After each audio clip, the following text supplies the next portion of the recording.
Muy buenos días. Iniciamos aquí nuestro espacio de análisis matutino. Como es costumbre, nuestro objetivo hoy es ofrecer un repaso sosegado, preciso y sobre todo profesional de la actualidad. Buenos días, así es. Nos alejamos del ruido para presentar los hechos con objetividad. Hoy es 27 de mayo de 2026 y el título de nuestro análisis a fondo es Encrucijada estratégica. Taiwán, Filipinas y la expansión del alcance de China. Y para este análisis dirigimos hoy el foco hacia la región de Asia Oriental. Nuestra intención es examinar con absoluta distancia y neutralidad todos esos patrones tácticos que han definido las últimas 2 semanas. Eso es, analizaremos los hechos sobre el terreno y en el mar, sin caer en alarmismos, simplemente exponiendo las diferentes perspectivas. Pero antes de entrar en materia, debemos señalar que este espacio está patrocinado por ProWave AI. Exacto. Y toda la inteligencia que vamos a desglosar ha sido generada por Stylo News, que es la aplicación de noticias impulsada por inteligencia artificial. Que, bueno, para dar un poco de contexto a quienes nos escuchan, Stylo News es la versión para consumidores del software Stylo IntelOps. O sea, la versión militar. Claro, un software diseñado originalmente para operaciones gubernamentales, militares y de grandes empresas. Es decir, que nuestra audiencia de hoy tiene acceso a la misma capacidad analítica que apoya a los tomadores de decisiones a nivel global. Y nuestra misión con todo ese volumen de datos es procesarlo, entender el sentimiento en redes, proyectar posibles escenarios y, bueno, explicar un poco los engranajes detrás de los titulares. Y fíjate que para entender esos engranajes tenemos que empezar por la geografía física. A ver, todo lo que ha ocurrido esta última quincena tiene su epicentro en una masa de tierra muy específica. El norte de la isla de Luzón. Eso es, en Filipinas. Allí acaban de concluir los ejercicios militares conjuntos llamados Balikatan. Con 17.000 efectivos, internacionales, que se dice pronto. Una cifra inmensa, ¿sí? Pero el despliegue que ha alterado verdaderamente la ecuación en la región no han sido los soldados en sí, han sido los misiles antibuque japoneses, los tipo 88. A ver, detengámonos aquí un momento porque el contexto me parece vital. Estamos hablando de que por primera vez desde el final de la Segunda Guerra Mundial, tropas de combate japonesas están operando en suelo filipino. Tal cual. Y no es una visita de cortesía diplomática. Claro, porque lanzaron un misil que impactó en un buque desmantelado a 75 kilómetros y paralelamente Estados Unidos ha instalado en la misma zona el sistema Typhoon. Que es un sistema móvil capaz de disparar misiles de crucero Tomahawk. Exacto. Pero mi pregunta es, a ver, ¿por qué Luzón? ¿Qué tiene de especial esta ubicación en el mapa para que de repente se despliegue este nivel de armamento ofensivo? Pues la clave de todo es el estrecho de Luzón. Es una franja de agua de unos 250 kilómetros de ancho que separa Filipinas de Taiwán. ¿Ya? En términos navales, digamos que es la puerta principal que conecta el mar de China meridional con el Océano Pacífico abierto. O sea, un punto de paso obligatorio. Totalmente. Si colocas un misil con un alcance de casi 200 kilómetros en la costa norte de Filipinas, básicamente estás instalando un peaje fortificado en esa puerta. Y eso bloquea el paso. Claro, un despliegue de esta naturaleza neutraliza, en teoría, la ventaja numérica de cualquier flota de un adversario, porque estás creando un cuello de botella geográfico perfecto. Vale, entiendo perfectamente el valor táctico de cerrar esa puerta. Lo que me cuesta un poco más encajar, sinceramente, es la participación de Japón en esto. Bueno, es un cambio histórico. Es que, a ver, haciendo una analogía, es el equivalente a tener un vecino que lleva 80 años siendo el más tranquilo del barrio, con una política de no agresión estricta, y de la noche a la mañana te instala el sistema de seguridad más avanzado, con cámaras y se pone a patrullar la calle armado junto a otros vecinos. Es una buena forma de verlo, sí. ¿Cómo justifica Tokio de forma interna este giro tan radical frente a su histórica constitución pacifista? Porque no debe ser fácil. Pues lo justifican basándose en un cálculo de supervivencia pura y dura. A ver, Tokio modificó hace poco sus principios sobre la transferencia de equipos de defensa.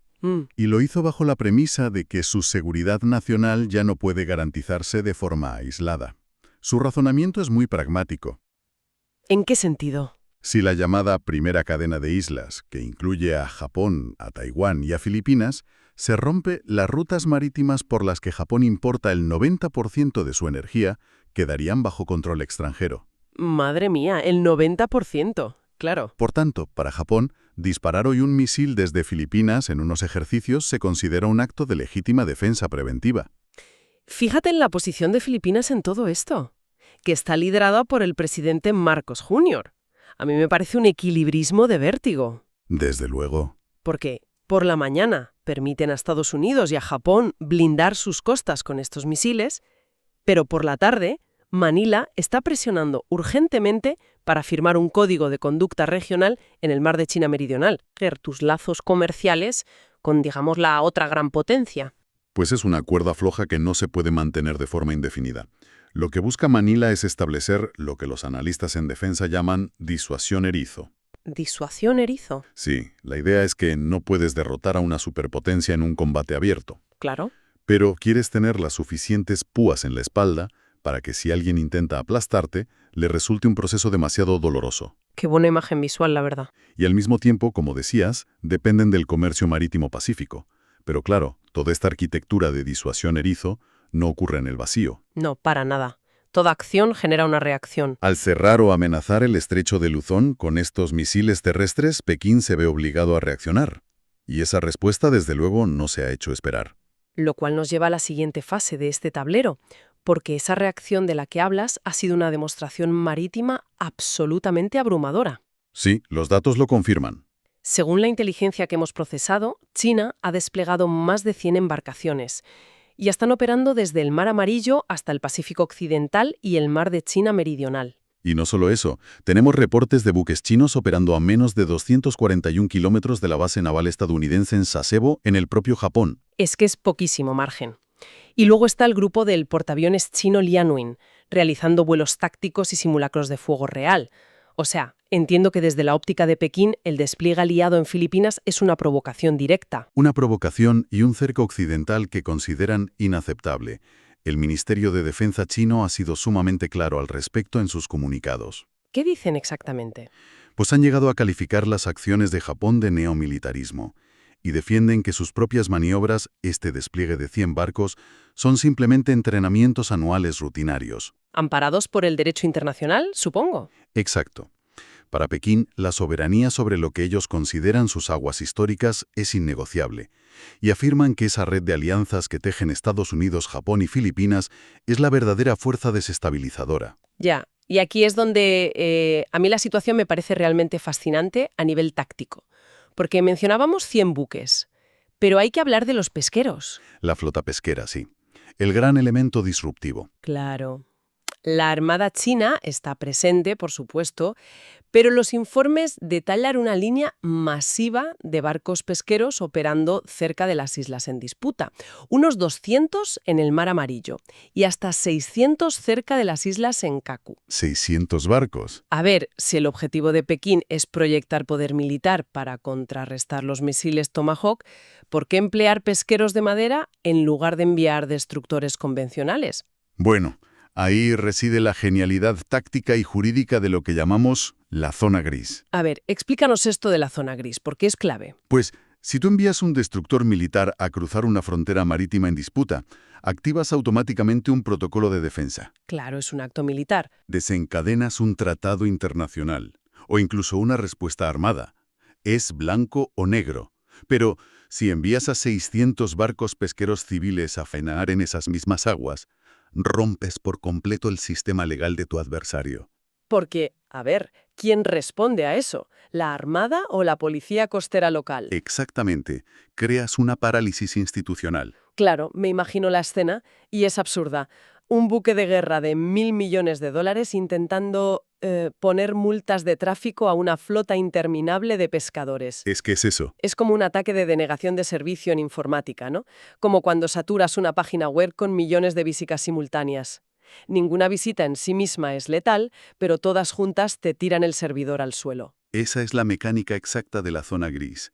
Al inundar la zona con embarcaciones civiles, obligas a la Guardia Costera japonesa o filipina a mantener sus barcos en el agua durante semanas. Con el coste que eso tiene. Por supuesto, gastas su combustible, agotas físicamente a sus tripulaciones y quemas todo su presupuesto de mantenimiento.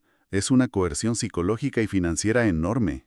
Y supongo que si por frustración deciden usar la fuerza militar contra un pesquero civil, pierden la batalla mediática. Totalmente. Si disparan a un barco de madera, la narrativa internacional se vuelca en su contra por brutalidad desproporcionada. Y todo esto ocurre mientras la Armada china observa una distancia prudencial.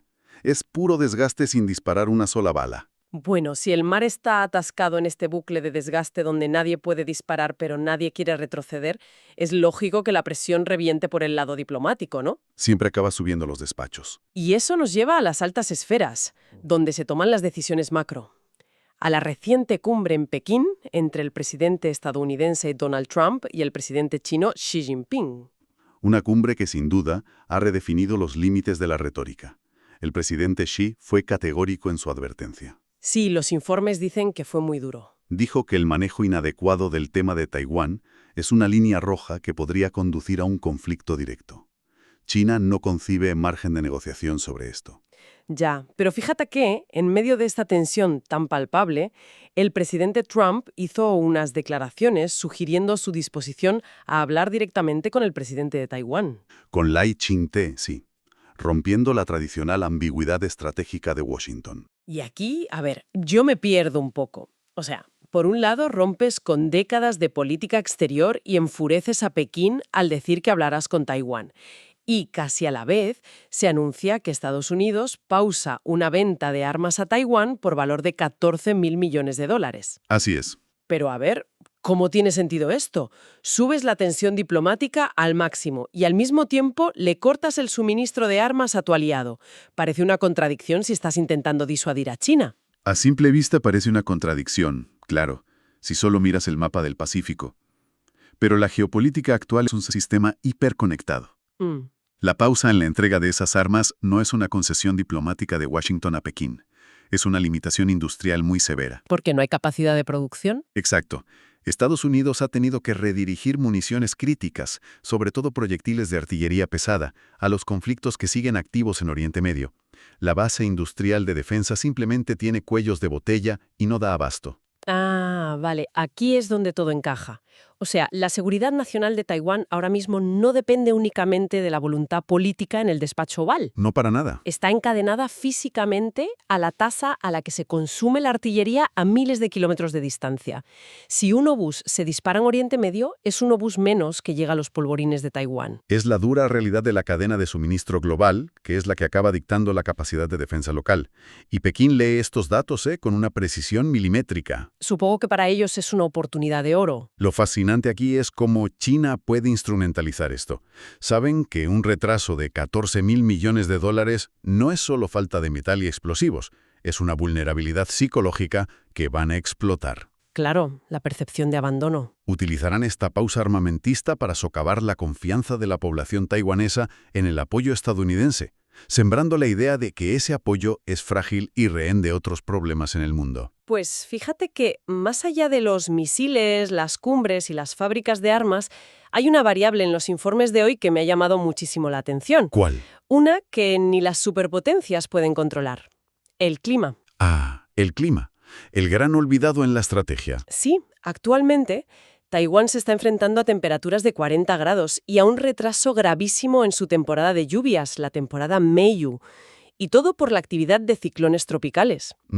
A ver, mencionar el tiempo en un programa de estrategia militar parece banal, pero entiendo que altera las reglas del juego de forma radical.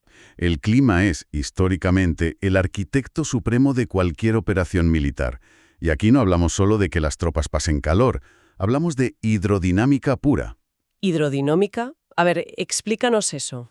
Si quieres realizar una operación anfibia en el estrecho de Taiwán, que es probablemente la maniobra más compleja que un ejército puede intentar, necesitas condiciones de mar casi perfectas. Claro, cruzar ese estrecho no es cualquier cosa.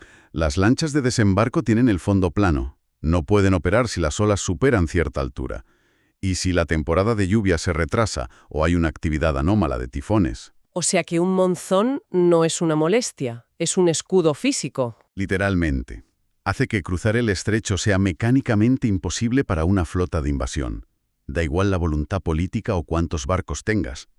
El clima reduce las ventanas operativas anuales a unas pocas semanas. Y si esa ventana se cierra, se acabó. Si se cierra por una anomalía climática, los relojes estratégicos de todos los ministerios de defensa se tienen que reiniciar. La meteorología te bloquea el área de forma más efectiva que una batería de misiles. Madre mía, es interesantísimo. Bueno, habiendo desgranado los engranajes tácticos, logísticos y hasta climáticos, toca mirar cómo percibe esto la comunidad internacional.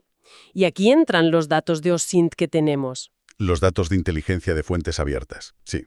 Los reportes de Stylo News rastrean el sentimiento en redes sociales, en plataformas como X, y los resultados muestran un panorama muy polarizado, pero claro. Sí, las métricas muestran una postura predominantemente crítica hacia China. Se la ve a nivel general como una fuerza agresiva en este contexto. Y un apoyo muy fuerte a la soberanía de Filipinas y Taiwán, ¿verdad? Así es. Ahora bien, el análisis profundo de los datos revela que las voces pro-China, aunque son minoritarias en volumen en estas plataformas, mantienen una coherencia interna muy sólida. ¿En qué sentido? Pues basan todos sus argumentos en narrativas históricas. Consideran que las alianzas occidentales son, digamos, un intento de contener su desarrollo legítimo. Pero a nivel institucional, los organismos globales, como la ONU o la ASEAN, lo que urgen es a la contención. Piden firmar ese famoso código de conducta. Exacto. Pues con todos estos vectores interactuando a la vez, llega el momento de proyectar el futuro. A ver, basándonos puramente en los datos, ¿qué escenarios anticipan los informes para los próximos días o semanas? Bueno, el pronóstico nos delimita dos posibles cursos de acción claros. ¿Vale? El escenario base, o el más probable a corto plazo, es que no presenciemos un ataque inminente o directo contra Taiwán. Sería demasiado costoso. Inasumible ahora mismo. Lo que es esperable es la continuación de las tácticas de la zona gris, más incursiones aéreas, coerción económica y esa presión asfixiante con los barcos pesqueros. Presión a fuego lento. ¿Y cuál sería el escenario de mayor riesgo? Pues una escalada rápida a partir de un incidente rutinario que desemboque en una operación de cuarentena o bloqueo. Y hay que matizar esto. Sí, porque bloqueo y cuarentena no son lo mismo legalmente, ¿no? Exacto. Un bloqueo militar convencional es un acto de guerra. Pero una cuarentena implica que China, por ejemplo, declare regulaciones aduaneras estrictas y envía a su guardia costera a inspeccionar y detener buques comerciales. O sea, estrangulas la economía pidiendo los papeles de la carga, por así decirlo, sin disparar un solo misil. Eso es. Es el riesgo principal tras algún tipo de detonante político. Entendido. Entonces, para quienes escuchan y quieren seguir esta evolución, ¿qué eventos específicos deberían vigilar en el horizonte más inmediato? Yo apuntaría a dos radares. Primero, el despliegue del sistema de satélites espías de órbita baja que Japón está implementando. Ah, claro, la inteligencia espacial. Eso mejora muchísimo su capacidad de usar los misiles tipo 88. Y, por otro lado, las reuniones diplomáticas programadas entre Filipinas y China. El tono de esas reuniones nos dirá si la tensión se relaja o si vamos a peor. Pues es increíble la cantidad de variables que operan al mismo tiempo. Lograr este nivel de síntesis conectando satélites con el clima y con la artillería en Oriente Medio es precisamente el valor de las herramientas modernas. Desde luego. Y por eso debemos concluir explicando un poco más sobre Stylo News, qué es lo que hace posible este nivel de análisis. Claro, explícanos cómo funciona exactamente. Pues es una aplicación, tanto para móvil como para ordenador, que cualquier persona puede descargar. Te permite personalizar y obtener informes de inteligencia propios. ¿De dónde saca la información? Se alimenta en tiempo real de más de 250 fuentes de noticias tradicionales, foros y redes sociales como X, y utiliza motores de IA de código abierto para traducir de más de 20 idiomas al instante. O sea, indexa los eventos y te genera una respuesta en menos de un segundo. Exacto. Es tener la capacidad de análisis de una sala de situación en la palma de la mano. Pues es una maravilla. Animamos a toda nuestra audiencia a suscribirse a Stylo News para obtener todas estas noticias bajo demanda y sin sesgos. Solo tienen que visitar www.stylonews.com. Muy recomendable para entender este mundo tan complejo. Y bueno, llegados a este punto, cambiamos un poco el tono aséptico de las noticias para ser más cercanos.